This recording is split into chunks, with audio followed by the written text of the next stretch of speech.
আমার এক গোলাম আমার থেকে চলে গেছিল রে বহুদিন, ওই আমারে অনেক দিন সেজদা দেয় নাই, অনেক দিন সে আমারে ডাকে নাই, বহুদিন হয় সে হালাল খায় নাই, অনেক দিন আমার নাফরমানি করছিল, সে আমার কাছে ফিরে আসছে। আমার বান্দা তওবা করছে, আমার বান্দা নিজের ভুল বুঝতে পারছে, পেছনের গুনাহ ছেড়ে দিয়েছে, আগামীতে করবে না ওয়াদা দিছে। এই জন্য আমি এই খুশিতে আসমান সাজিয়ে দিলাম, জান্নাত সাজিয়ে দিলাম।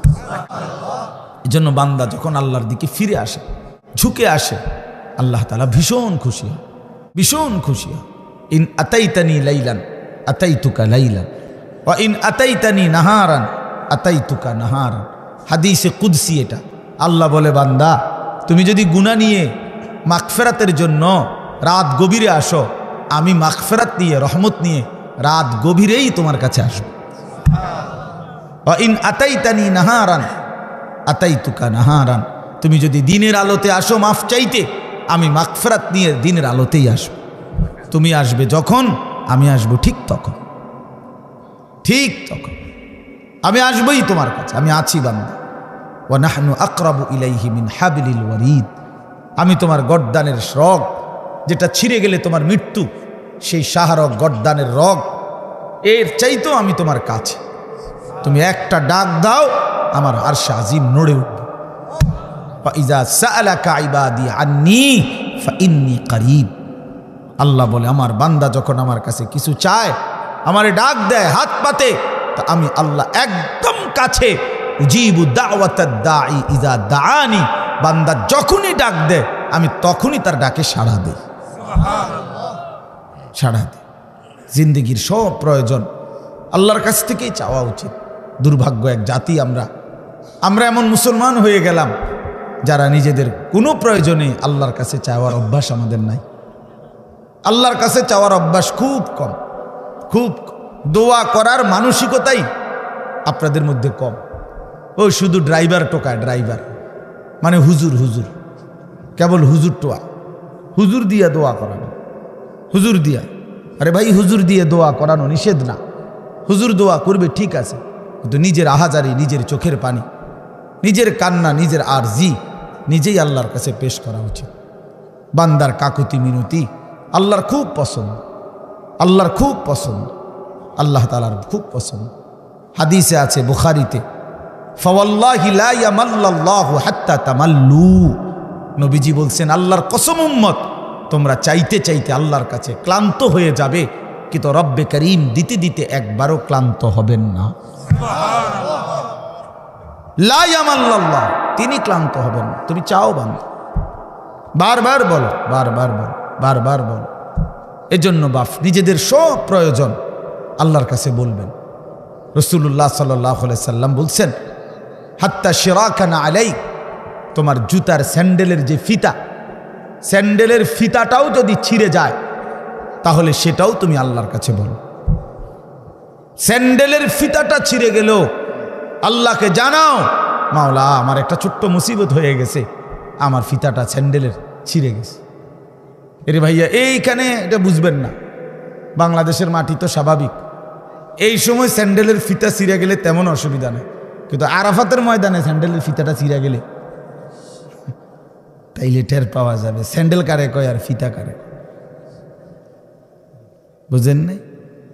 হ্যাঁ, মসজিদে হারাম থেকে হোটেলে যাইবার সময় যদি স্যান্ডেল হারায়া যায়, তখন বোঝা যায় স্যান্ডেল কত দাম, স্যান্ডেল কত দাম। মনে হবে যেন পায়ের তালুটা পুইরা গেছে, এত গরম, এত গরম। এই জন্য আল্লাহ তাআলা বান্দার ছোট থেকে ছোট বিষয়ও রাসূলুল্লাহ সাল্লাল্লাহু আলাইহি সাল্লাম সবক দিছেন আল্লাহর কাছে চাইতে। তো ঠিক আছে, আমি মূল কথাটা এটাই বলতে চাইছিলাম যে মনোযোগ চাই, আন্তরিকতা দরকার। এই যে মোবাইলটা আসলে নিষেধ করার মূল কারণ এটা, মানে মোবাইলটা হাতে থাকলে দিল বসে না, মনোযোগ আসে না, এটা আমার অভিজ্ঞতা। অর্থাৎ এটা যতক্ষণ হাতে থাকে, রেকর্ডের জন্যই হোক ভালো, আমার বয়ানই রেকর্ড করব, কিন্তু এতে ক্ষতি হয়। অর্থাৎ তার দিলের মধ্যে শুধু এটাই থাকে যে মোবাইলে উঠতেছে কিনা, তো এটা তখন আর তার নিজের জন্য অন্তরে আল্লাহর কথা বসে না, দিল জমে না। আরেকটা বড় ক্ষতি হয় কি, বড় ক্ষতি হলো ঠিক বরাবর পিছনে ডানে বামে যারা, তাদেরও নজর ওইটার দিকে পড়ে। তাহলে ওই বেচারারও কি বসে না, দিল বসে, অনেক ক্ষতি হয়। এই জন্য এইটুকু সময়, 1 ঘন্টা হোক, অল্প সময় হোক, যদি নিজেকে মোবাইল থেকে আলাদা করে আল্লাহর কথা দিল দিয়ে শোনা যায়, এই ছেলেদের মধ্য থেকেই, এই মানুষগুলোর মধ্য থেকেই ধীরে ধীরে আল্লাহ তাআলা অসংখ্য মানুষকে পরিবর্তন করে দিবেন। আল্লাহ তাআলা আপনাদের সবাইকে উত্তমভাবে কবুল করে নেন। সবাই মনোযোগী হইলে ইনশাআল্লাহ বরকত হবে। আল্লাহ আমাদেরকে তৌফিক দান করেন। কোরআনুল কারীমের 30 নম্বর পারা, কোরআনুল কারীমের 102 নম্বর সূরা, সূরাটা ছোট্ট সূরা, 102 নম্বর সূরা, 30 নম্বর পারা। সূরাটার নাম হলো তাকাসুর। এই সূরার আমি তেলাওয়াত করছি। সূরাটার মধ্যে মোট 8টা আয়াত, শুধু 8 আয়াত, ছোট সূরা। ইনশাআল্লাহ অল্প একটু সময়ের মধ্যে আমি এই সূরাটার সংক্ষিপ্ত তরজমা এবং তার সাথে প্রাসঙ্গিক অল্প কয়েকটা কথা বলি। আল্লাহ আমাদেরকে তৌফিক দেন। সবাই আন্তরিকভাবে শুনেন। আবারও অনুরোধ করতেছি, ডানে বামে কথা বইল না ভাই। নওজোয়ান ছেলে, তোমরাও মনোযোগ দিয়ে শুনো বাপ, আল্লাহ তোমাদেরকে বরকত দিবে। এই সূরাটার একটা ফজিলত হলো, এই সূরার 8টা আয়াত মাত্র। প্রিয় নবী সাল্লাল্লাহু আলাইহি ওয়াসাল্লাম বলছেন, যে ব্যক্তি এই সূরা তাকাসুর একবার তেলাওয়াত করবে তো আল্লাহ তাআলা তাকে 1000 আয়াত তেলাওয়াত করার সমপরিমাণ সওয়াব দান করবে। তার মানে এই সূরাটা কোরআনুল কারীমের প্রায় 6 ভাগের 1 ভাগ, 1/6, মানে 6 ভাগের 1 ভাগের সমান প্রায় এই সূরায়ে তাকাসুর। এই সূরাটা আল্লাহ তাআলা কেন নাজিল করলেন, একটা ছোট্ট কথা, শানে নুজুল বুঝলে আপনি বুঝবেন কেন নাজিল করলেন। রাসূলুল্লাহ সাল্লাল্লাহু আলাইহি ওয়াসাল্লামের জামানায় মক্কার সবচেয়ে গুরুত্বপূর্ণ, ওই ছেলে বেটা এখানে কথা বলবা না, যাও থেকে, অপদার্থ কোথাকার বেটা, কই তোমরা স্বেচ্ছাসেবক কোথায় মিয়া? এতটা অনুরোধ করলাম এতক্ষণ ধরে, কাকে বুঝাইলাম এতগুলো কথা? তোমরা সবগুলো ছেলে যারা স্বেচ্ছাসেবকের কার্ড লাগাইছো, ভাই তোমরা দায়িত্ব পালন করো, সওয়াব হবে তোমাদের এটা।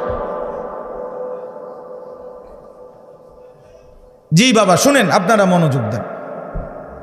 রাসূলুল্লাহ সাল্লাল্লাহু আলাইহি সাল্লাম উনি মক্কায় থাকাকালীন মক্কার সবচেয়ে বড় গোত্রের নাম ছিল কুরাইশ। এটা আপনারা জানেন কিনা? নবীজির বংশই হলো কি এই কুরাইশ বংশ। তো এটা হলো মূল বংশের মূল গোড়া, একটা বড় গোড়া। বাকি এর অধীনে আরো ছোট ছোট গোত্র ছিল, শাখা। কথা বুঝছেন? আমার দাদা ধরেন মূল ছিল আমগো বাড়ি, তো এখন দাদার বাপ চাচারা 4 জন, মানে আমার দাদার ছেলে। তো এখন ওনাদেরও সংসার বড় হয়ে যাওয়াতে আমার জেডার বাড়িও একটা নামে পরিচিত, আমগো বাড়িও একটা নামে পরিচিত, এমন হয় না? আলগা আলগা হয়ে গেছে এখন, বড় ফ্যামিলি। জেডারও মনে করেন 6-7 জন সন্তান, তাদের ছেলে পেলে নাতি নাতনি মিল্লা, তারা এক বাড়ি, আমরা এক বাড়ি। কিন্তু যদিও আমার দাদার বংশ আমরা এরকম আর কি। তো কুরাইশের অনেক শাখা গোত্র ছিল, কুরাইশের অধীনে আবার ছোট ছোট গোত্র। এদের একটা অভ্যাস ছিল, এরা প্রতিনিয়ত অবসর হইলেই তারা নিজেদের মধ্যে তর্ক বিতর্ক করত, নিজেদের অর্থ সম্পদ ক্ষমতা প্রভাব প্রতিপত্তি সন্তানাদি বংশধর কার কদ্দুর বেশি দুনিয়ার ফুটাঙ্গিরি এগুলা নিয়ে মাতব্বরি করত, অহংকার করতে আর বলতো, হিসাব দিত। হ্যাঁ বেটা আমার চাচা এই, আমার স্বাস্থ্য ভাই একজন ডিসি, একজন এসপি, একজন হেই, আমরা বলে না এরকম মানুষ। অর্থাৎ এই এরা আপনার গর্ব অহংকার করত, সম্পদ নিয়ে বংশধর নিয়ে নিজেদের ক্ষমতা প্রভাব প্রতিপত্তি নিয়ে হিসাব দিত যে আমার এই আমার এই আমার এই। তো আরেক গোত্রের লগে যার লগে তর্ক করতো তারাও বলতো বেটা আমগোই তান আছে, আমগো এই আমগো হেই, তো এগুলা তারাও বলতো। এর মধ্যে দুইটা গোত্র ছিল, বনু আব্দে মানাফ কুরাইশের একটা শাখা গোত্র, আরেকটা হলো বনু সাহাম, এরাও একটা শাখা গোত্র। এই দুই গোত্রের লোকদের মধ্যে একদিন তুমুল এই নিয়ে তর্ক লাগছে, ভীষণ তর্ক। এই দোনো গোত্রই নিজেদের বংশগরিমা, অর্থ সম্পদের হিসাব, বিভিন্ন যুদ্ধে এক একজনের এক এক যোদ্ধাদের অবদান এবং নিজেদের শৌর্য, বীর্য, অহংকার, বংশধর এগুলো বলতেছিল, বারবার শুনাইতেছে আর কি। হেরাও কইতেছে বনু সাহাম, বনু আব্দে মানাফ। দোনো পক্ষ বলতে বলতে অবস্থা দাঁড়াইছে এই, ওই বনু সাহাম গোত্র যারা, তারা দেখছে যে হিসাবে বনু আব্দে মনাফের সংখ্যা বাইরে গেছে, মানে বেশি হয়ে গেছে। এগো যা যা নাম দাম যা কইছে, যার যেই ক্ষমতা, যার যেই অবস্থা, এতে করে এরা কমে যাইতেছে, হাইরা যাইতেছে। কারা? বনু সাহাম গোত্র। তো এরা করছে কি, তখন এই বনু সাহাম গোত্র যখন দেখতেছে হেরে যাচ্ছে ওদের থেকে, এইবার তারার আর জীবিত লোক যারা, তারার আর হিসাব দিয়া পারতেছে না, মানে হেরার লগে কুলাইতেছে না। তো হেরা বলতেছে দিগাও, কই কবরস্থানে আসো, কই আসো, কবরস্থানে আসো। হ্যাঁ বেটা, কবরস্থানে বেটা, মরে গেলে কি আমরা মরা এগুলোর হিসাব লো। এবার আমার যে চাচা মারা গেছে, আমি কি আসছিল জানো নি বেটা, যেটা কি আসছিল এবার এই গেছে, এবার কোথায়? কবরস্থানে গেছে, মানে মরা মানুষ সহ। যে বেচারা মরে গেছে তারও শান্তি নেই। এইবার সে কবরস্থানে তারা মানে দেখাইয়া মৃত মানুষদের হিসাব দিয়া নিজেদের বড়াই করতে শুরু করছে। কথা বুঝছেন কিনা বলেন? অথচ জীবিত শেষ করে শেষ পর্যন্ত পৌঁছে গেছে কবরস্থানে। মৃত মানুষদেরকে নিয়েও দুনিয়ার এই গর্ব, অহংকার, বড়াই, ক্ষমতার বড়াই, সম্পদের বড়াই, বংশের বড়াই, পরিবার জনগণের বড়াই, এই করতেছিল, এইটা করতেছে। এমনকি মৃত মানুষদেরকে পর্যন্ত টেনে আনছে। এই অবস্থায় তাদের এই দিবানিশির এই তর্ক, এর মধ্যে যখন এই গোত্রটা বেশি বাড়াবাড়ি করলো, মানে কি করলো, যে জীবিতদেরকে দিয়ে না ফাইরা শেষ পর্যন্ত কই গেল? কবরস্থানে গেল।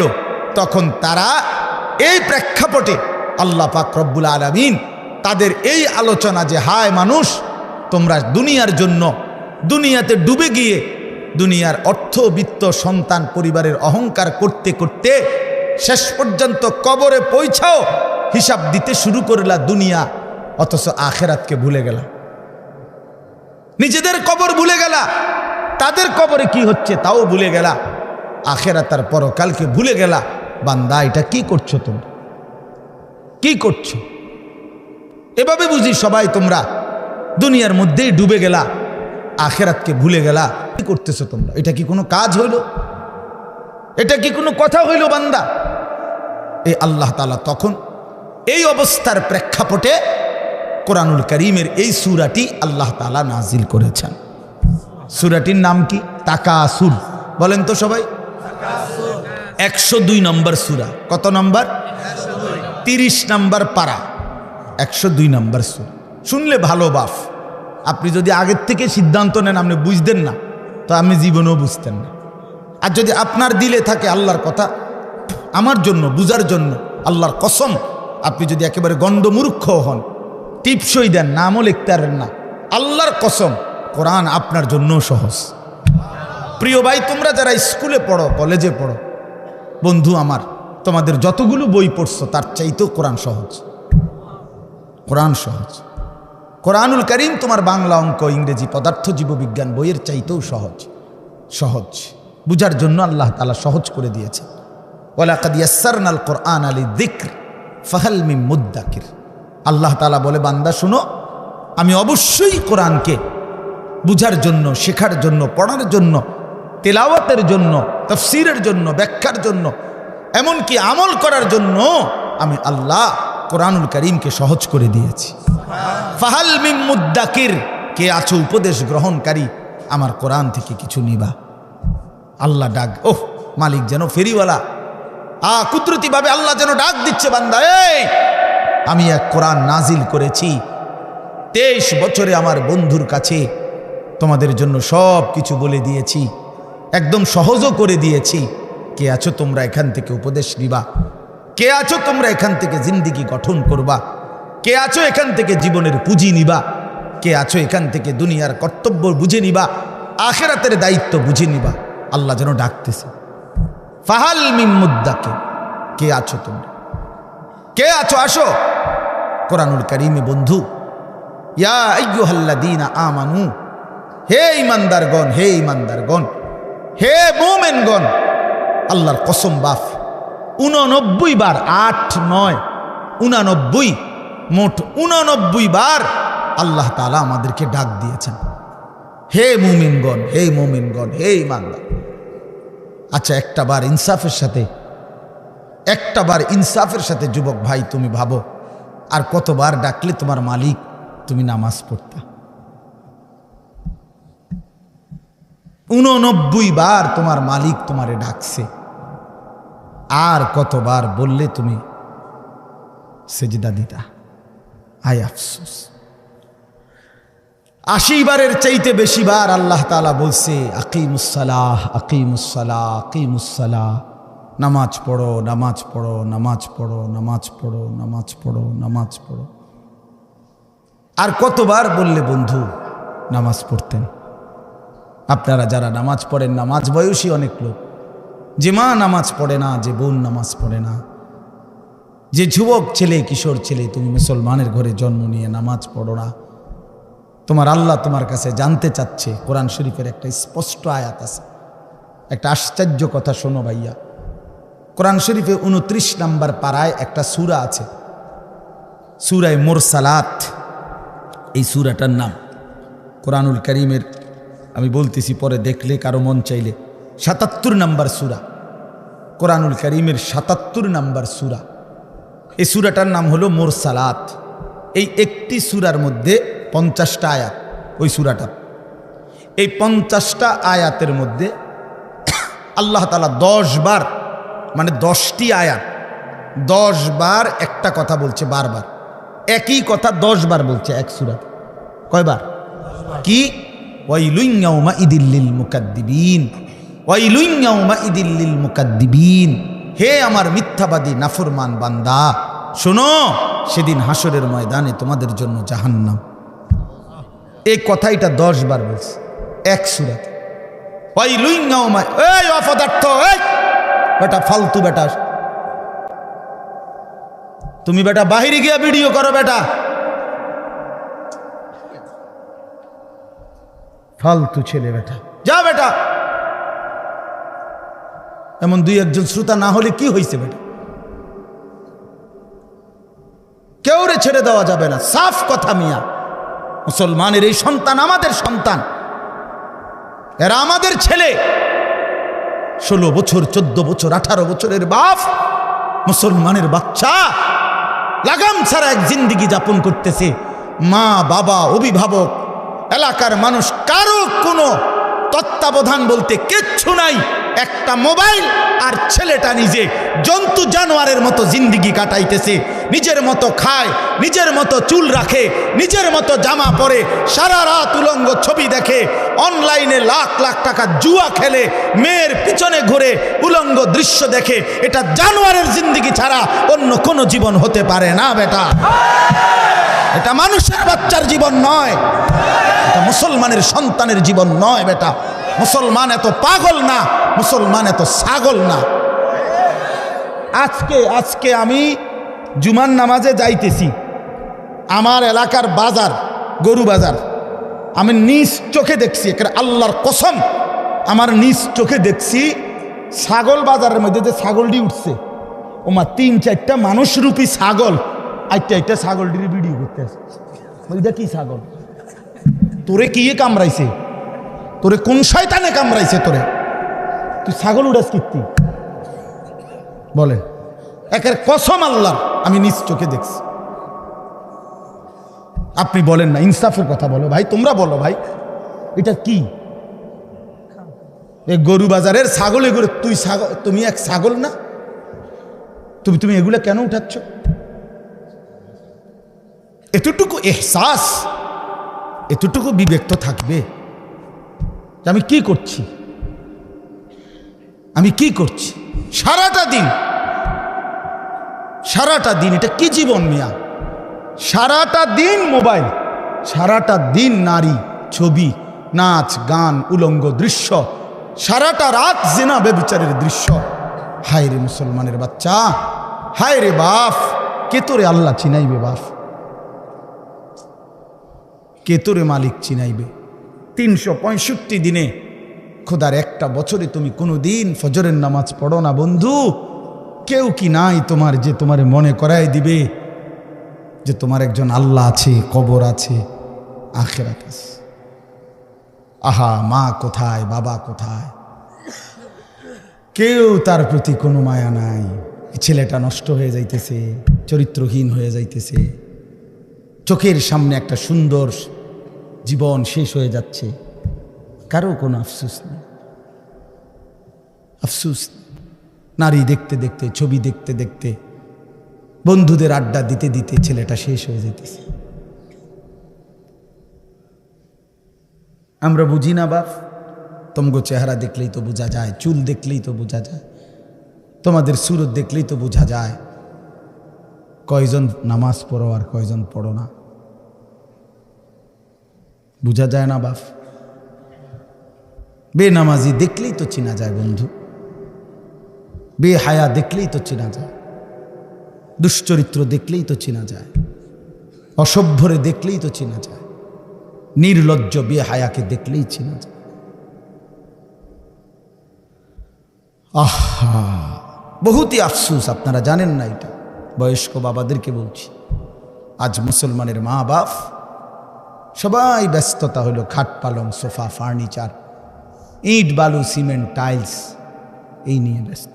ঘর সাজাচ্ছে, ঘর সাজাচ্ছে, ফার্নিচার বানাইতেছে, আসবাব কিনতেছে, মজার মজার বাজার করতেছে, 10 আইটেমের রান্না হচ্ছে, খাচ্ছে, ফুর্তি করতেছে।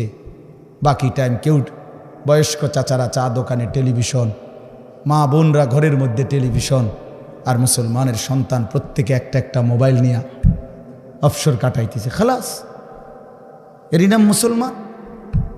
এটাই মুসলমানের মহল্লা?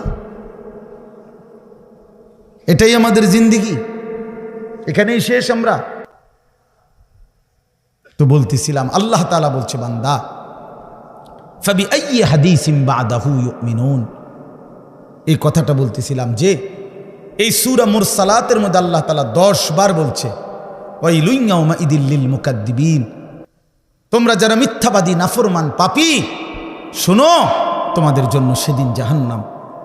এই 10 বার বইলা আমার ভাই, আমি যে কথাটা বলতে চাচ্ছি, প্রিয় সন্তান, আমার ছেলেরা আমার, শোনো বাপ, আল্লাহ তাআলা লাস্ট কথাটা, সূরাটা শেষ করছে একটা কথা বইলা শেষ, ফাবিআইয়ি হাদিসিন বাদাহু ইউমিনুন। আল্লাহ বলছে, আমার বান্দা এরপরে আর কেমনে বললে, আর কতবার বললে, আর কোন কথা বললে, আর কোন কিতাব নাজিল করলে, তুই আমার বান্দা, তুই আমার কথা শুনতি, আমি বুঝলাম না বান্দা, আর কেমনে বললে বুঝতি? 89 বার ডাক দিয়েও তোর কলিজাটা নরম করতে পারলাম না, 80 বারের চাইতে বেশি বার নামাজের কথা বলেও তোর দিল নরম করতে পারলাম না। এক সূরাতে 10 বার তোকে 50 আয়াতের মধ্যেই 10 বার বলে তোরে জাহান্নামের ভয় লাগাইতে পারলাম না।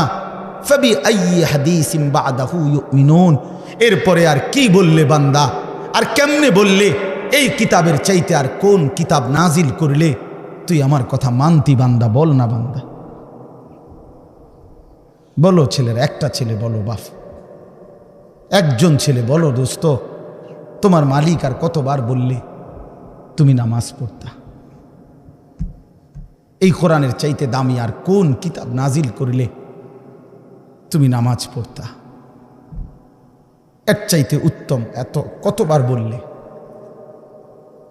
আল্লাহর নবী সাল্লাল্লাহু আলাইহি সাল্লাম, আল্লাহর কসম বন্ধু, উম্মতের আমল নামা নবীজি সাল্লাল্লাহু আলাইহি সাল্লাম হাসরের ময়দানে দেখবে, নবীজির সামনেও আমল নামা নবী হাতে নিবে, দেখবে। যখন আমল নামা হাতে নিয়ে দেখবে নবী, পৃষ্ঠার পর পৃষ্ঠা ফজরের নামাজ নাই, 5 ওয়াক্ত নামাজ নাই, হালাল রিজিক বলতে কিছু নাই, 30 বছর সুদের টাকা, ঘুষের টাকা, কিস্তির টাকা, 30 বছর ধরে নাচ গান, নাটক, সিনেমা, ঘরে টেলিভিশন, বাজারে টেলিভিশন, স্ত্রী বেপর্দা, ছেলেটা নামাজ পড়ে না, মেয়েটা পর্দা করে না, নিজে বিড়ি সিগারেটের মধ্যে আসক্ত, কারো নামাজ নাই, বন্দিগি নাই, কোরআনের তিলাওয়াত নাই। এই আমল নামা দেখে আল্লাহর কসম নবী জিজ্ঞাসা করবে, উম্মত এত বড় বেইজ্জতি তুই আমারে কেমনি করলি?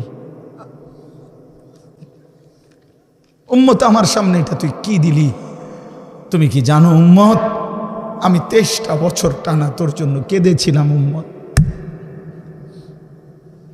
আমি এমন কাঁদা কাঁদছি রে উম্মত তোদের জন্য, এশার নামাজের পরে দাঁড়াইছি, ফজরের আজান পর্যন্ত আমি আমার মালিকের কাছে তোদের জন্য, উম্মতের জন্য চোখের পানি ফেলে কাঁদছিলাম।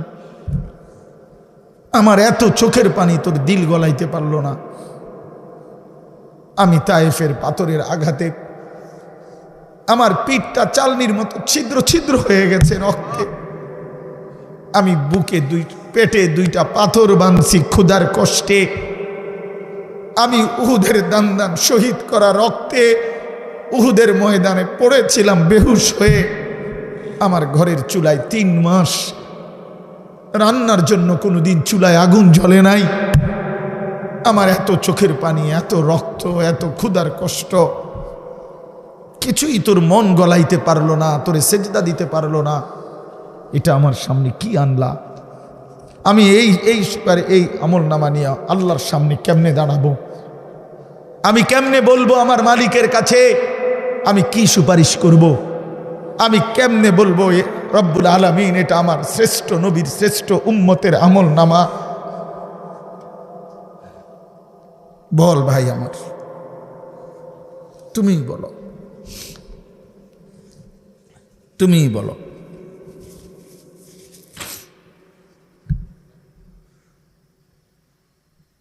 এত বিপুল পরিমাণ মুসলমান আমরা, 92% চাইতে বেশি মুসলমান আমরা, অথচ তারপরেও ইসকনের উগ্র হিন্দু সন্ত্রাসীরা আমার মুসলমান ভাইয়ের জবাই করে ফেলছে, রক্ত লাল করে ফেলছে জমিন। এতটা সাহস এই জমিনে কেমনে হলো? আমাদের ঈমান কোথায়? আমাদের হিম্মত কোথায়? আমাদের আওয়াজ কোথায়? এজন্য দোস্ত আমার, ছেলেরা, এই বন্ধুর কথা মনে রাখো। আর যদি কোনোদিন বলতে নাও পারি তো আজ বললাম, যদি সুযোগ না পাই তো একবারই বললাম, ফিলিস্তিনের মুসলমান আজীবন রক্ত দিবে, তুমি আজীবন মোবাইল টিপবা, এটা কোনো জীবনের শেষ কথা না। রোহিঙ্গা মুসলমান আজীবন কষ্ট পাবে, আর তুমি জীবন ভর শুধু মোবাইল টিপবার এই রঙের ঘুড়ি উড়াইবা না। প্রিয় ভাইয়া, এমনটা নাও হতে পারে, এমনটা নাও হইতে পারে। ফিলিস্তিন যদি জমিনের উপরে, তো বাংলাদেশও জমিনের উপরে, নাকি বাংলাদেশ আসমানে? তাইলে পৃথিবীর এক প্রান্তে মুসলমান নির্যাতিত হলে, পৃথিবীর এক প্রান্তে মুসলমানের রক্ত লাল হলে, আরেক প্রান্ত আমরা নিরাপদ থাকি কেমনে? আমরা নিরাপদ আছি কিভাবে ভাইয়া? কিসের উপরে ভর করে? কে তোমাদেরকে আশ্বাস দিল তোমাদের এই অব্যাহত গুনাহ, নারী, ছবি, এই অসৎ আড্ডা, এই মোবাইলের দিন রাতের এই আসক্তি, এক ওয়াক্ত নামাজ না পড়া, কখনো ফজরের নামাজ না পড়া, এটা তোমাদেরকে আগামী দিনে স্বস্তিতে থাকতে দিবে, নিরাপদে জমিনে থাকতে দিবে? এই গ্যারান্টি কে দিল বন্ধু? যুবক বলো, ভাইয়া, কিশোর বলো, তরুণ ছেলে বলো। যদি পারতাম তোমারে বুকে জড়াইয়া ধরে কতক্ষণ কাঁদতাম যে কেন নামাজ পড়ো না, কেন আল্লাহরে সেজদা দাও না? আল্লাহ আমাদেরকে মাফ করে দেন। আমারও কথা হলো, আমরা চিল্লাইয়া যাই যে কয়দিন হায়াত আছে, সুযোগ আছে, বলেই যাই, আল্লাহর কথা বলেই যাই। আল্লাহ তাআলা আমাদের প্রত্যেকের উপরে দয়া করেন। ছেলেরা ফিরতে শিখো। রাসূলুল্লাহ সাল্লাল্লাহু আলাইহি সাল্লামের সামনে কেমনে দাঁড়াবেন? আপনারা যারা মৌলানা ইয়াহিয়া বলতেছিল আপনাদেরকে, মৌলানা বহু দরদ করে বলছিল এতক্ষণ, দাড়ি কাটাই চেহারা নিয়ে কিভাবে দাঁড়াবেন? 60 বছরের বৃদ্ধ বাবা বিড়ি সিগারেটের এই দুর্গন্ধওয়ালা মুখ নিয়া প্রিয় নবী সাল্লাল্লাহু আলাইহি সাল্লামের সামনে কেমনে দাঁড়াবেন? 40 বছরের সুদের টাকা নিয়া নবীর সামনে কেমনে দাঁড়াবেন? 30 বছরের লাগাতার টেলিভিশন চলছে যেই ঘরে, আপনারা ফ্যামিলির সদস্যরা নবীজির সামনে কেমনে দাঁড়াইবেন? 25 বছর ধরে 40 বছর ধরে যে বোন কোনোদিন পর্দা করে নাই, সেই বেপর্দা বোন নবীজির সামনে সুপারিশের জন্য কেমনে দাঁড়াবে? কোনোদিন ফজরের নামাজ পড়ে না যে মানুষটা, সে রাসূলুল্লাহ সাল্লাল্লাহু আলাইহি সাল্লামের সামনে কেমনে দাঁড়াবে? সুপারিশ কেমনে চাইবে বলে? দাঁড়াবে কিভাবে? এজন্য আজকে নিয়ত করি যে ইনশাআল্লাহ 5 ওয়াক্ত নামাজ পড়ব ইনশাআল্লাহ। ছেলেরা বলো বাবা, নওজোয়ান সাথী নিয়ত করো বাপ, হিম্মত করো, পারবা ইনশাআল্লাহ। তুমি পারবা, তুমি যুবক পারবা ইনশাআল্লাহ। নওজোয়ান তুমি পারবা ইনশাআল্লাহ। তুমি সেজদা দিলে আল্লাহর আরশ কাঁপা উঠবে ইনশাআল্লাহ। তোমার আওয়াজে, তোমার হুঙ্কারে, তোমার সেজদায়, তোমার আল্লাহু আকবারের ধ্বনিতে ইসকনের গুন্ডারা হেরে যাবে, ইসকনের সন্ত্রাসীরা হেরে যাবে। ইসকনের জমিন না এটা ইমানদারের জমিন, এটা মুসলমানের জমিন, এটা কালেমার জমিন, এটা হকের জমিন। এই বাংলার জমিনে ইসলামের পতাকা উড়বে, কালেমার পতাকা উড়বে। এই ভারতীয় আধ্যাত্মবাদের, ভারতীয় এই পত্তলিকদের কোনো ষড়যন্ত্র বাংলাদেশের জমিনে বাস্তবায়ন হবে না। যুবক দাঁড়ায় চিৎকার বড় বলো ইনশাআল্লাহ। দাঁড়াও নওজোয়ান, দাঁড়াও জওয়ান, দাঁড়াও জওয়ান, দাঁড়াও জওয়ান। হুশিয়ার সাবধান, ইসলামের দালালেরা হুশিয়ার সাবধান, ইসলামের দালালেরা হুশিয়ার সাবধান, ভারতের দালালেরা হুশিয়ার সাবধান। আরো জোরে বলো, আরো জোরে বলো। ভারতের দালালেরা হুশিয়ার সাবধান, ইসলামের দালালেরা হুশিয়ার সাবধান। ইসলামের দালালেরা হুশিয়ার সাবধান। ঠিক আছে, থামো। ইসকন জঙ্গি, ইসকন জঙ্গি, ইসকন জঙ্গি, ইসকন জঙ্গি, ইসকন জঙ্গি, ইসকন জঙ্গি, ইসকন জঙ্গি, ইসকন জঙ্গি, ইসকন জঙ্গি। থামো, থামো। ঠিক আছে, এটা আল জিহাদ, আল জিহাদ। তরিকুলা, তরিকুলা, আল জিহাদ, আল জিহাদ, তরিকুলা, তরিকুলা, আল জিহাদ, আল জিহাদ। নারায়ে তাকবীর। হ্যাঁ যুবক, রক্তই সমাধান, শাহাদাতের খুনি সমাধান। কোন হিন্দু বেঈমান এই জমিনে আমরা কোনোদিন তাদের উপরে কোনো জুলুম করি নাই। বাংলাদেশের জমিনে আবহমান কাল ধরে হিন্দুরা আমাদের সাথে শান্তিপূর্ণভাবে অবস্থান করছে, কারো উপরে আমরা জুলুম করি নাই। 5ই আগস্টের পরে আমার মুসলমান সন্তানরা হিন্দুদের মন্দির পাহারা দিছে। বেঈমানে, ইসকনের বেঈমানরা তার বদলায় আমার ভাইরে জবাই করে দিছে, জবাই করে দিছে। এই ছিল মন্দির পাহারার বিনিময়? এই কি ছিল বিনিময়? আমরা তো কোনোদিন জুলুম করি নাই, কোনোদিন জুলুম করি নাই। বাংলাদেশে আমাদের কত বড় বড় উলামায়ে কেরাম আমাদের জাতির রাহবারদেরকে বারবার জেলখানায় নিছে। আমাদের আল্লামা মামুনুল হককে জেলে নিছে, আমাদের আল্লামা সাখাওয়াত হোসেন রাজিকে জেলে নিছে, আমাদের গাজী ইয়াকুব উসমানী ভাইকে জেলে নিছে, আমাদের শত শত উলামায়ে কেরামকে জেলে নিছে। কই আমরা তো কোনোদিন কারো গলায় ছুরি চালাই নাই। তাহলে তোরা বেঈমান, তোদের একজন বেঈমানের কারণে ওই বেঈমান নারী লোভী, ওই বেঈমান কিশোর বলাৎকারকারী, ওই বেঈমান যৌন নির্যাতনকারী, ওই চিন্ময় কৃষ্ণ দাস একটা অসভ্য, একটা নরপশু, একটা নরপশু, ওই বেঈমানের কারণে মুসলমানের গলায় ছুরি দিলি কেন? একটা 2.5 বছর 3 বছরের বাচ্চা, তার ওই বাচ্চা বাপ ডাকবে কাকে এখন? অ্যাডভোকেট সাইফুল ইসলাম আলিফের 3 বছরের একটা বাচ্চা আছে, ওর স্ত্রী 3 মাসের সন্তান সম্ভবা, গর্ভবতী নারী, স্বামী হারা, এতিম সন্তান বাপ হারা। তোমরা ছেলেরা, অনুরোধ করছি ছেলেরা, বাপ তোমরা জানো না এটা প্রমাণ করে দিছে দুশ্মন, পাইলে তোমারে জবাই করে দিবে। বেডি চাইও না, বেডি চাইও না, ছেড়ে দাও। বেডির পিছনে জীবন শেষ করো না, নর্তকীর পিছনে জীবন শেষ করো না। ছেলেরা ভুল করতেছ, ভুল করতেছ। বেঈমান পাইলে তোমারে বা আমারে হুজুর দেখবে না। বিষয়টা হুজুরের লগে না, বিষয়টা ইমানদারের সাথে।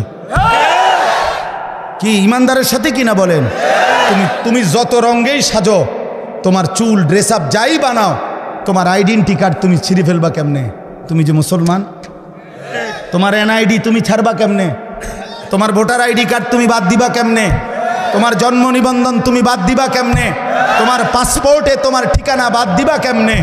তুমি মুসলমান, এই পরিচয় তো ভুলতে পারবা না, ছিঁড়তে পারবা না, মুছতে পারবা না। অতএব ঈমান নিয়েই বাঁচতে শিখো, জান দিয়েই বাঁচতে শিখো, শাহাদাতের খুন নিয়েই বাঁচতে শিখো ইনশাআল্লাহ। শহীদের রক্তের উপরে, সাইফুল ইসলামের রক্তের উপরে ইনশাআল্লাহ ইসকনের কবর হবে ইনশাআল্লাহ, কবর হবে ইনশাআল্লাহ, ইনশাআল্লাহ, কোনো সন্দেহ নাই। ওই বেঈমান হেরে যাবে ইনশাআল্লাহ। ওরা জানে না ভারত, ওরা জানে না 550 বছর এই গোটা হিন্দুস্তান, পাকিস্তান, ভারত, বাংলাদেশের পুরা উপমহাদেশ মুসলমানরাই শাসন করেছিল। তুমি সংখ্যা কম মনে করছো, হ্যাঁ মুসলমান, তোমার 110 কোটি না 310 কোটি হোক, ইমানদার অল্পই অসংখ্য বেঈমানের মোকাবেলায় যথেষ্ট। আমার ছেলেরা যেদিন জাগবে, আমার নওজোয়ানরা যেদিন জাগবে, সেদিন ভারতের আব্বাও টিকবে না ইনশাআল্লাহ। আল্লাহ আমাদেরকে তৌফিক দান করেন, আল্লাহ আমাদেরকে হিম্মত দান করেন, আল্লাহ আমাদের যুবকদেরকে আগামীর ইসলামের জন্য কবুল করে নেন। আগামীর স্বপ্ন দেখি আমরা তোমাদেরকে নিয়ে ইনশাআল্লাহ। আমি চলে যাই, কোনো সমস্যা নাই। আনিসুর রহমানের রক্তে জমিন ভেসে যাক, কোনো অসুবিধা নাই। এমন 2, 4, 10, 50 জনের রক্ত ঝরলে কিচ্ছু হবে না, ওই রক্তে ঈমানের পতাকা উড়বে ইনশাআল্লাহ। আল্লাহ তৌফিক দান করেন। চলো ভাই, আল্লাহ তাআলা বললেন এই মক্কার কাফেরদের, কুরাইশদের এই হালাতের উপরে আল্লাহ তাআলা কি বললেন? আল্লাহ তাআলা বললেন আলহাকুমুত তাকাসুর। এইবার তর্জমা শুনেন, তাইলেই কথা শেষ। আল্লাহ তাআলা বললেন আলহাকুমুত তাকাসুর হাত্তা জুরতুমুল মাকাবির। আল্লাহ বলেন, হায় বান্দা কি করলা? অর্থ সম্পদ, ঘর বাড়ি, বংশধর, এই দুনিয়া নিয়া বাড়াইবার নেশা তোমাদেরকে আলহাকুম দুনিয়ার মধ্যে ডুবাইয়া ফেললো, আখেরাত ভুলাইয়া দিল। এই আলহাকুম শব্দের অর্থ দুইটা, শাগালাকুম, আনসাকুম। এক অর্থ হইল তাকাসুর শব্দের অর্থ হলো বাড়ানোর নেশা। এই কথাটা বুঝছিনি? কিসের নেশা?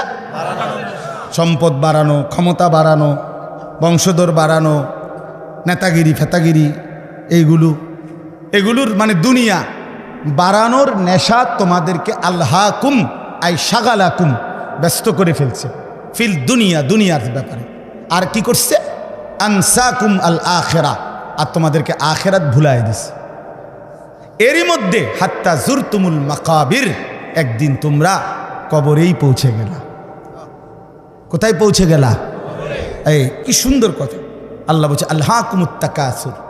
আমার বান্দা দুনিয়া বাড়ানোর নেশা করতে করতে, এ দুনিয়া দুনিয়া দুনিয়া করতে করতে হাত্তা জুরতুমুল মাকাবির, একদিন তোমরা কবরেই পৌঁছে গেলা। কই পৌঁছে গেলা?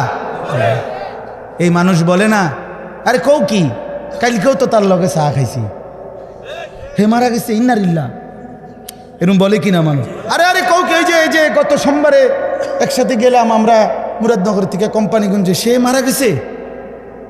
এইভাবে, অর্থাৎ এই দেখতে দেখতে নাই,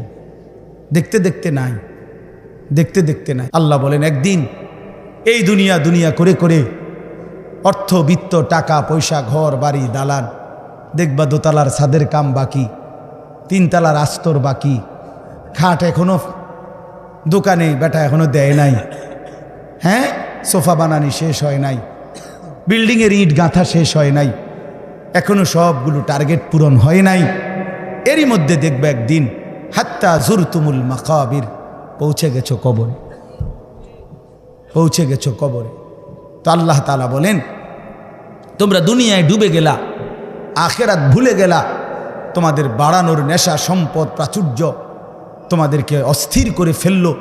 হাত্তা জুরতুমুল মাকাবির, একটা পর্যায়ে তোমরা কবরেই পৌঁছে গেলা। এই কবরে পৌঁছে এবার আল্লাহ বলেন, কাল্লা সাউফা তা'লামুন, আল্লাহ বলেন বান্দা শোনো, সাবধান, এই কবরে আসলেই অল্প সময়ের ব্যবধানে তোমারে বুঝাই দেওয়া হবে তোমার এই দুনিয়ার লোভ আর আখিরাতের প্রতি বিমুখ এর পরিণতি কবরে কি। আমি আল্লাহ কবরের প্রথম আযাব দিয়েই তোমারে আমি বুঝাই দেব।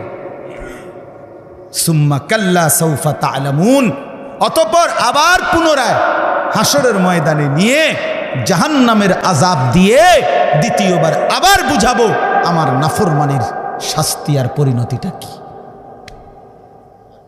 এই কথা স্পষ্ট তাফসিরে লিখছে, কাল্লা সাউফা তা'লামুনা ফিল কবরে সুম্মা কাল্লা সাউফা তা'লামুনা ফিল আখিরাতে। একবার তুমি বুঝবা কবরে, আরেকবার তুমি বুঝবা আখিরাতে। আখিরাতে এই হারাম, এই সুদের টাকা, ঘুষের টাকা, কিস্তির টাকা, এই 2 নম্বরই টাকা, বাটপারি টাকা, ওজনে কম দেওয়া টাকা। 3 নম্বর মাল রে কইছো, 1 নম্বর ফসা কমলা দিয়া ডজন বেচে লাইছ। বাটফার 100 গ্রাম কম দিয়া 1 কেজি গোস্ত বেচে লাইছ। হ্যাঁ, সদবদ কই শিখছো এসব বাটপারি? এত কিস্তি, এত আমি একটা এটা গোস্তর লগে আমার ঝগড়া না ভাই, ঠিক আছে, সবটির মধ্যেই আছে নাকি? মানে অর্থ হইল গোস্ত দোয়া আন্দারের কাজ হয়েছে, এটা করতেছি না, কথার কথাই বললাম আর কি। মানে উদ্দেশ্য হইল এইভাবে 900 করে ওজনে কম দিয়ে কাস্টমারকে ঠকাইয়া সুদে, কিস্তিতে, লোনে, ঘুষে, মিথ্যায় যা রোজগার করলা বান্দা, দুনিয়া দুনিয়া, শুধু দুনিয়া দুনিয়া, শুধু দুনিয়া দুনিয়া। আহা মুসলমান, শুধু দুনিয়ার জন্য আজীব। আমার কাছে বিশ্বাস করেন, আমার মনটায় দোয়া চায়, জোর দোতলার ছাদ ডালাই, শুধু দোয়া করে দে, দোয়া। একটা মোটরসাইকেল কিনছি, দোয়া করে দেন, দোয়া কর। এটা এই বিটটা লইছি, দোয়া করে দেন। শুধু দুনিয়া, সব দুনিয়া, শুধু দুনিয়া। এক লোক, আমার ঘনিষ্ঠ একজন পরিচিত লোক ছিল, বিদেশ থেকে আসছে। তো আমারে খুব আবদার কইরা তার ঘরে নিছিল দাওয়াত খাওয়াইতে। তো আমি গিয়া ঢুকছি, তো আসছে মনে সপ্তাহ 10 দিন হবে, একটা বড় চ্যাপ্টার টেলিভিশন আনছে, এরকম চওড়া। তো এটার যে উপরে বক্সটা, এটা অনেক খুলছে না আর কি। তো এইটা দেখাই আমারে কইতেছে, হুজুর 1,10,000 টাকা খরচ হয়েছে এটা পুরা আনতে, দোয়া করে। একের বিশ্বাস করে। আমিও দোয়া করছি। আমি বলছি, ভাই আমি দোয়া করি আপনার ঘরে যেন 24 ঘন্টা একটা সেকেন্ডের জন্য কারেন্ট না যায়, আপনার বউ বাচ্চা যেন 24 ঘন্টা নাচ গান, সিনেমা, নাটক যেন দেখতে পারে, দেখতে দেখতে যেন তারা কোনো ক্লান্ত না হয় এবং কোনো অসুবিধা না হয়, যেন আপনার টেলিভিশনে যেন কোনো ডিস্টার্ব না হয়। এইভাবে অনেকক্ষণ 2-3টা বলার পরে সে বলতেছে, হুজুর বেশি রাগ হয়ে গেছেন নাকি? কারণ দোয়ার ডকে তো তাই বুঝছে, যে বুঝেন নাই কথাটা, দোয়ার শব্দেই তো তাই আন্দাজ করছে যে অবস্থা তো খুব খারাপ। তা আমি বললাম, আপনি তো কইছেন দোয়া করতাম, তো আমি কি কইতাম? টেলিভিশনের দোয়া তো আপনি এগুলোই, যে টেলিভিশন যাতে ঠিকমতো চলে, নাহলে কি দোয়া করতাম? তার মানে পরে লজ্জা পাইছে, বুঝছে যে না, কথাটা আসলে ভুল বলে ফেললাম। তা আমার বাপ শুধু দুনিয়া চাইলেন। আল্লাহ নবী সাল্লাল্লাহু আলাইহি সাল্লাম বলেন, ইয়াকুলু ইবনু আদামা মালি ওয়া মালি, হায় বনি আদম, সারাক্ষণ কেবল বলো আমার মাল, আমার মাল, আমার মাল, আমার মাল। ওয়া হাল্লাকা মিন মালিকা ইয়া ইবনা আদম, নবীজি বলেন, কোথায় তোমার মাল বনি আদম?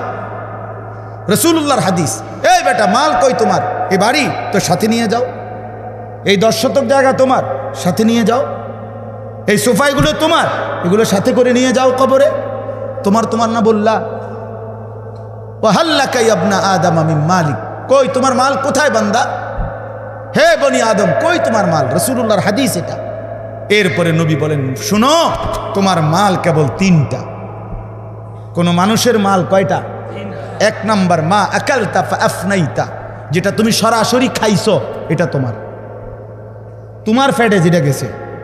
2 আও লাবিস্তা ফাআবলাইতা, যেটা তুমি সরাসরি গায়ে দিছো, পোশাক তোমার গায়ে, এটা তোমার। আও তাসাদ্দাকতা ফাআমদাইতা, যেটা আল্লাহর রাস্তায় সাদাকা করছো, যাকাত, ফিতরা, দান, সাদাকা, এতিম, গরিব, অসহায়, ফকির, মসজিদ, মাদ্রাসা, উলামায়ে কেরাম যেখানে খরচ করছো, ফাআমদাইতা, সেটা তুমি আখিরাতে পৌঁছাইছো, সেটা তোমার। এই কয়টা হলো? যা খাইছো, যা পড়ছো, যা দান করছো। ওয়ামা সিওয়া যালিকা, আর বাকি সব কিছু ফাযাহিবুন, তোমার থেকে চলে যাবে, ওয়া তারিকুহু লিন্নাস, মানুষের জন্যই রেখে যাবে। কি অসাধারণ হাদিস, কি সুন্দর নবী বুঝাই দিছে। রাসূলুল্লাহ সাল্লাল্লাহু আলাইহি সাল্লাম বলেন, লাউ আন্না লি ইবনি আদামা ওয়াদিয়াম মিন যাহাবিন, নবীজি বলেন কোন বনি আদমকে যদি একটা পাহাড় স্বর্ণ দেওয়া হয়, লা আহাব্বা আন ইয়াকুনা লাহু ওয়াদিয়ানে, সে চাইবে 2টা পাহাড় স্বর্ণ।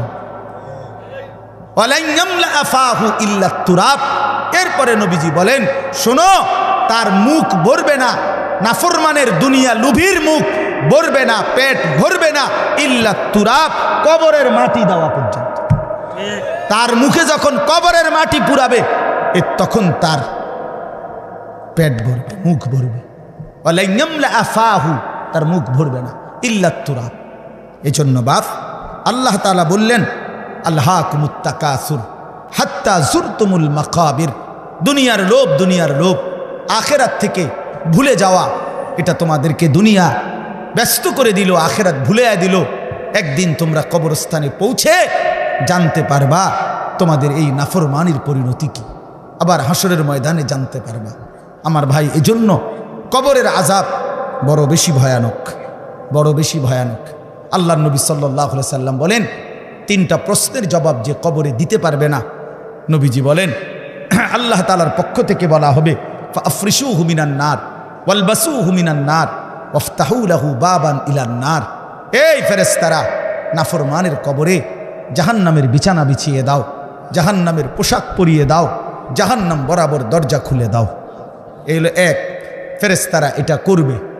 2 নাম্বার, আল্লাহর নবী সাল্লাল্লাহু আলাইহি সাল্লাম বলেন, ওয়ায়ুদাইয়াকু লাহু কবরুহু, 2 নম্বরে প্রিয় বন্ধু আমার, আল্লাহ রসুল বলছে কবর তারে একটা চাপ দিবে, কবরের মাটি সংকীর্ণ হয়ে যাবে, ডান পাশের মাটি বাম দিকে, বাম দিকের মাটি ডান দিকে, এভাবে চলবে। আল্লাহ রসুল খোদার কসম বাফ, আমি যদি সামনে যাইতে পারতাম তাহলে বলতাম তোমার কাছে। আল্লাহ নবী সাল্লাল্লাহু আলাইহি সাল্লাম বলছে, উম্মত, কবর এত জোরে চাপ দিবে নাফরমানকে, ডান পাশের হাজরের পাজরের এই হাড্ডি, এগুলা ভাইঙ্গা বাম দিকে ঢুকে যাবে, বাম দিকের গুলো ডান দিকে ঢুকবে। কিভাবে? নবীজি বলছে, হাত্তা তাখতালিফা আদলাউহু।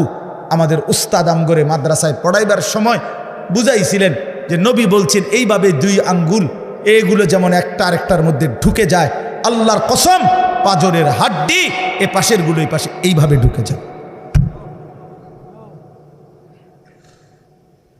প্রিয় বন্ধু আমার, ভাবতে শিখো। 3 নাম্বার, রাসূলুল্লাহ সাল্লাল্লাহু আলাইহি সাল্লাম বলেন, ইউদরাবু লাহু, একজন ফেরেশতা আসবে তার কবরে। ফেরেশতা 2 গুণের অধিকারী একজন ফেরেশতা আসবে নাফরমানের কবরে। গুণটা কি? ওহুয়া আ'মা ওয়া আসাম্মু, সে অন্ধ বধির। ওই ফেরেশতা কানেও দেখে না, চোখেও শুনে না। এই ফেরেশতা আইসা ইউদরাবু লাহু বিমিতরাকাতিন মিন হাদিদিন, লোহার একটা হাতুড়ি গুর্জ দিয়ে তারে একটা আঘাত করবে। দরবাতান বাইনা উজুনাইহি, 2 কান বরাবর। ফায়াসিহু সাইহাতান, নাফরমান একটা চিৎকার মারবে। ইয়াসমাউহা মান ইয়ালিহি ইল্লা সাকালাইন, মানুষ এবং জিন ব্যতীত আল্লাহর সমস্ত সৃষ্টি নাফরমানের চিৎকারটা শুনতে পাবে।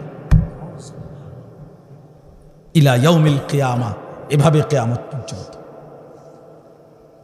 এভাবে ইসরাফিলের ফু পর্যন্ত। বন্ধু আমার, রাসূলুল্লাহ সাল্লাল্লাহু আলাইহি ওয়াসাল্লামের জামানায় যারা কবরে, তারা আজ কত বছর? ১,৫০০ বছর। ইব্রাহিম আলাইহিস সালামের জামানায় যারা কবরে গেছে, তারা কবরের জীবনে পড়ে আছে আজ কত বছর? ভেবে দেখো ভাইয়া, নূহ আলাইহিস সালামের জামানায় যারা কবরে গেছে তারা কবরের আযাব ভোগ করতেছে আজ কত বছর। সর্বশেষ যেই ব্যক্তি কবরে যাবে, ওলামায়ে কেরাম মুহাদ্দিসিনে কেরাম কেউ কেউ বলে তাকেও হয়তো কবরে অপেক্ষা করতে হবে সর্বশেষ ব্যক্তি 40,000 বছর। তো শেষ ব্যক্তিটার কবরে যদি আযাব হয় তো তার অবস্থা কতক্ষণ অপেক্ষা করবে কবরে।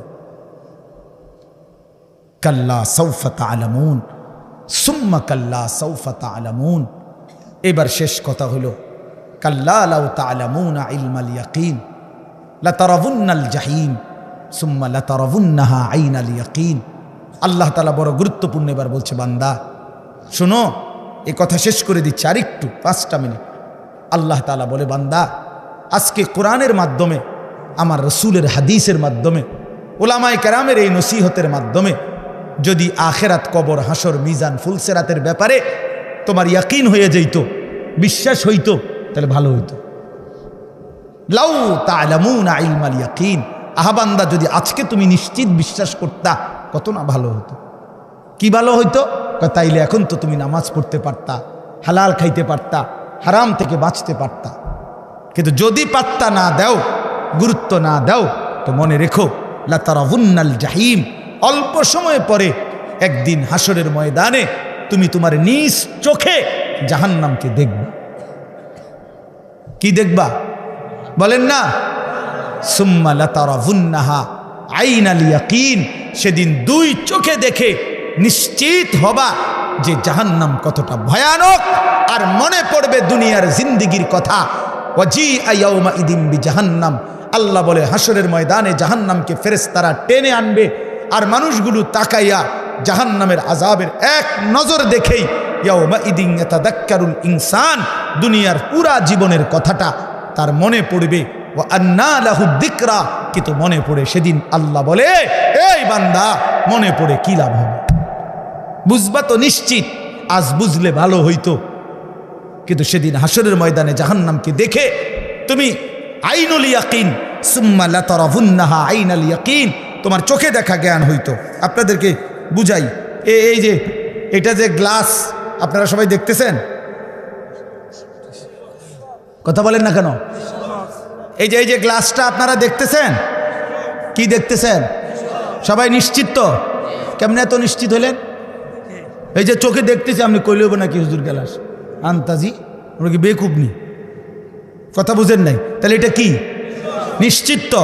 এই যে আইনুল ইয়াকিন, এই যে চোখে দেখা নিশ্চিত।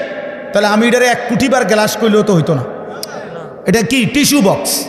তো আল্লাহ তাআলা বলে, বান্দা জাহান্নাম তো চোখে দেখবা, সেদিন তোমার নিশ্চিত জ্ঞান হবে যে এটাই জাহান্নাম, এটাই আমার আযাবের ঘর, এটাই আমার সামনের গন্তব্য। কিন্তু সেদিন তো লাভ হবে না, সেদিন তো লাভ হবে না। কিশোর ছেলে আমার, যুবক বন্ধু আমার, প্রিয় ভাই আমার, নষ্ট হইও না, চরিত্রহীন হইও না, দুশ্চরিত্র হইও না বন্ধু, অসৎ বন্ধুর পাল্লায় যাইও না, নারীর আসক্ত হইও না, মোবাইলের আড্ডা, জুয়ার আড্ডায় যাইও না বন্ধু। জীবনটা খুব কষ্ট হবে, এখনো আগামীতে। সর্বশেষ কথা হলো সুম্মা লাতুসআলুন্না ইয়াউমা ইদিন আনিন নাঈম। আল্লাহ তাআলা বলেন, অতঃপর হাসরের ময়দানে নিয়ে বান্দা মনে রেখো, আমার দেওয়া দুনিয়াতে আমি আল্লাহ বিন্দু বিসর্গ যত নিয়ামত দিয়েছি, আমার দেওয়া এই আসমান, জমিন, চন্দ্র, সূর্য, গ্রহ, নক্ষত্র, আলো, বাতাস, রোদ, বৃষ্টি, হাসি, কান্না, ফল, ফুল, ফসল, ক্ষেত, পানি, সাগর, নদী, স্ত্রী, সন্তান, চোখ, নাক, কান, হাত, পাও, নিঃশ্বাস, আমি আল্লাহ তাআলা যা দিয়েছি এক বিন্দু প্রতিটি বিন্দু বিসর্গ আমার নিয়ামত। আমি আল্লাহ জিজ্ঞেস করব, শুকর আদায় করছো কদ্দুর, নাফরমানি করেছো কদ্দুর। সুম্মা লাতুসআলুন্না ইয়াউমাইদিন আনিন নাঈম। প্রতিটি নিয়ামতের ব্যাপারে বান্দা জিজ্ঞেস করব, একটাও ছাড়ব না। প্রতিটা হাসি, প্রতিটা কান্না হিসাব দিতে হবে, প্রতিটা চোখের পলক হিসাব দিতে হবে, নিঃশ্বাসের প্রতিটা হিসাব দিতে হবে, প্রতি ঢোক পানি যে পান করছো হিসাব দিতে হবে, প্রতি লোকমা খাবার খেয়েছো হিসাব দিতে হবে বন্ধু। চোখের প্রতিটা পলকের হিসাব দিতে হবে, কানের প্রতিটা শ্রবণের হিসাব দিতে হবে, কদমের প্রতিটা হাঁটার হিসাব দিতে হবে, হাতের প্রতিটা উঠানামার হিসাব দিতে হবে। প্রিয় বন্ধু আমার, ইন্নাস সামা ওয়াল বাসারা ওয়াল ফুআদা কুল্লু উলাইকা কানা আনহু মাসউলা। আল্লাহ বলে, মনে রেখো বান্দা, তোমার কান, তোমার চোখ, তোমার দিল, তিনোটাকেই আমি আল্লাহ প্রশ্ন করব। তোমার দিলও বলে দিবে তুমি কি কি কল্পনা করছো। শাহিদা আলাইহিম সামউহুম ওয়া আবসারুহুম ওয়া জুলুদুহুম। তোমার কান, তোমার চোখ, তোমার সারা দেহের চামড়া আমি আল্লাহর কাছে তোমার জিন্দেগির সাক্ষ্য দিবে। ইয়াউমা ইদিন তুহাদ্দিসু আখবারাহা। তোমার পায়ের নিচের জমিন তোমার ব্যাপারে সাক্ষ্য দিবে। আল্লাহ বারবার বলছে, শেষ কথা। প্রিয় ভাই আমার, বাবারা আমার, প্রত্যেকেই ফিকির করেন, মানুষের ফিকির করেন, খাটফালমের না। ইডি ইডি হুদ্দা, ইডি হুদ্দা একবারে শুধু শুধু। এই সোফা যে বেটা বানাইছেন আমনে ময়রা চাচা 20 বছরের মাথায় আমনে শুধু একটাবার ফেরেস্তারে বলিয়া বলে, ভাই একটা ঘন্টা আমি জামু আর আমু। আমি তো আমার ঘর চিনি, দেরি হইতো না, অন্যদিকে যাইতামে না। শুধু আমার ঘরে আমি বহুত কষ্টে খাট পালং সোফা ফার্নিচারটি বানাই দিয়েছিলাম। এটি কোনোটা নষ্ট হয়েছে নি, কিন্তু চাইয়া শুধু এই কথাটা বলিয়া যদি আপনি কবর থেকে 20টা বছরের মাথায় আরেকবার আইসা দেখেন, আমনের ঘরে ঢুকলে আপনি কিচ্ছু খুঁজা পাবেন না। যদি ফুতেরে আর নাতিরে বলেন, কিরে নাতি, ফুত, আমি যে সোফাটি বানাইছিলাম হেডি কই? ওই বলবো, আব্বা এটি চলে না। কি কর না করি, আর গত 5-7 বছর আগে তো হালাই দিছি, এটি চলে না। ধোকা, ধোকা, দুনিয়া ধোকা, ধোকা, ধোকা, ধোকা, ধোকার দুনিয়া।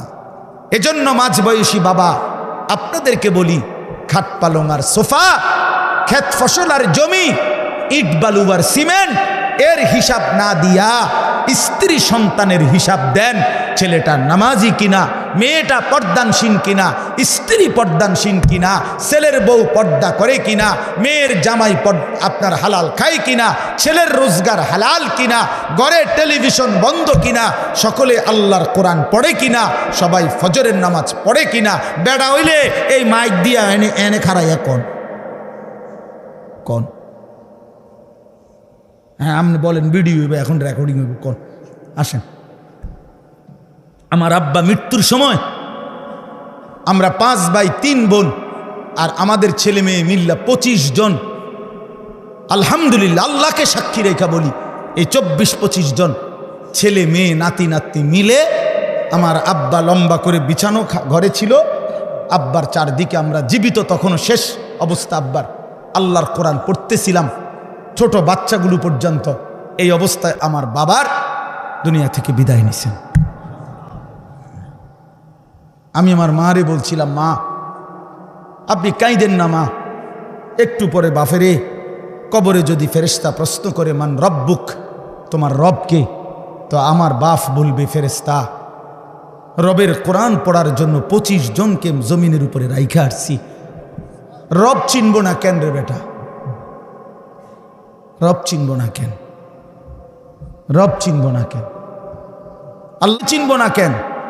মালিক কেমনে না চিনে, মনিব কেমনে না চিনে বাপ? এজন্য আজকে নিয়ত করি আমরা ইনশাআল্লাহ সেজদা করবো ইনশাআল্লাহ। ছেলেরা ভাইয়া নিয়ত করছো নি ভাইয়া?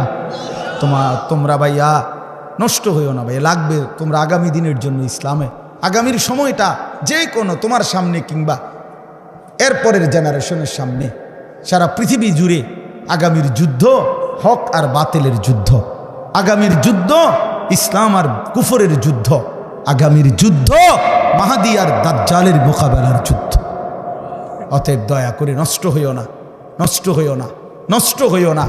বাবা ভাই সবাইকে বলি, মা বোন সবাইকে বলি, আল্লাহ তাআলা এই মাহফিল কবুল করেন, আজকের এই ইন্তজাম কবুল করেন।